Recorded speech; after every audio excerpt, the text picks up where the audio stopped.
Hi, my name is Matt Kibbe. I'm the president of FreedomWorks. We're a national grassroots organization that educates and mobilizes people based on the principles of a free society, free market economics, and the idea that the individual, not the government, should make choices about your lives, about your futures, about what you want to do. You know, when I was a kid starting to read economics, I was a little bit turned off by it because we love to use all of these acronyms. We love to dazzle people with words that don't actually exist in real life. Even the phrase macroeconomics is a made-up thing. So the question you have to ask yourself is, why should I care about economics? It seems pretty boring.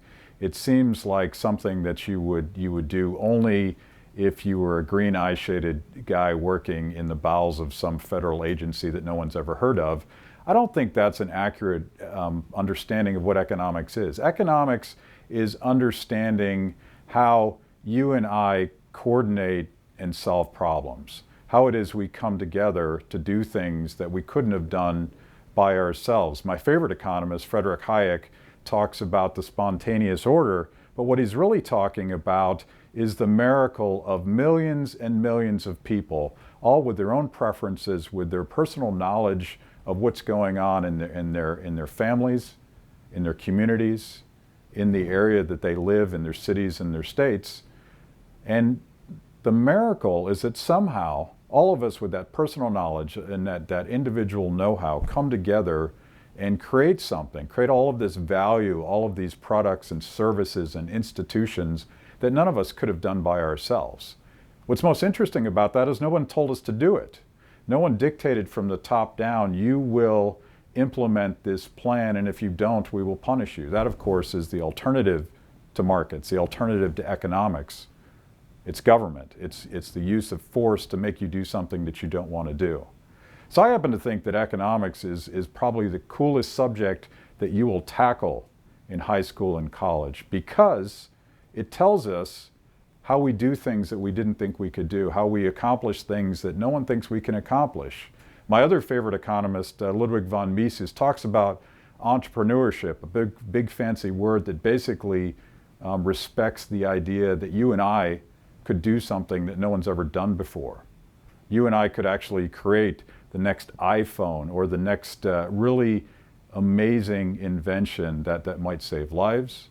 It might change the way people do business. It might change the way that we receive our information, the way that the iPhone did, the way that the internet revolutionizes everything we do. To me, that's what economics is. It's about discovery. It's about taking risk. It's about defining your own future in a way that no one could have decided for you. And going back to the Hayek example, think about the power of all of these millions of people coming together in voluntary association. You happen to be very good at one thing, but you've found somebody else that's very good at something else. There's an opportunity for gains there. There's an opportunity for trade. That is the power of freedom. That's the power of liberty. That's the power of understanding how economics work. So it's not about downward sloping demand curves. It's not about the dry calculation of the marginal utility of product X versus the marginal cost of product Y. It's really about opportunity and freedom and creating things that no one's ever done before.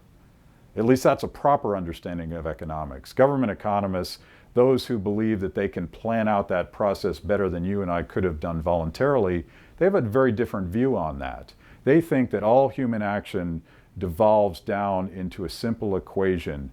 They can replace you, your choices, your decisions about what might happen in an uncertain future into a simple economic equation. Well, we don't agree with that. The Austrian economist, my favorite school of economics, was very clear on this. Human action is not something that can be reduced to a mathematical equation. Math is appropriate. Math is part of how we make economic decisions, but you can't reduce economic action into an equation. Why is that so important? Because if you think you can replace that spontaneous order, all of that voluntary association, and all of the wealth creation and opportunity that comes with that, with a government plan, you will fail. You'll fail because no single person could possibly know all of those things, and you can't reduce all of that infinite information down into a simple reductionist view of human action. The other problem, of course, is incentives. No single person can be trusted with the kind of power that you would have to give government in order to allow them to force you to allocate your time and your resources in a certain way.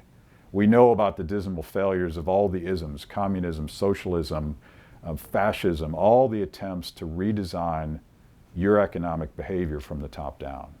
It turns out tragically, we know that.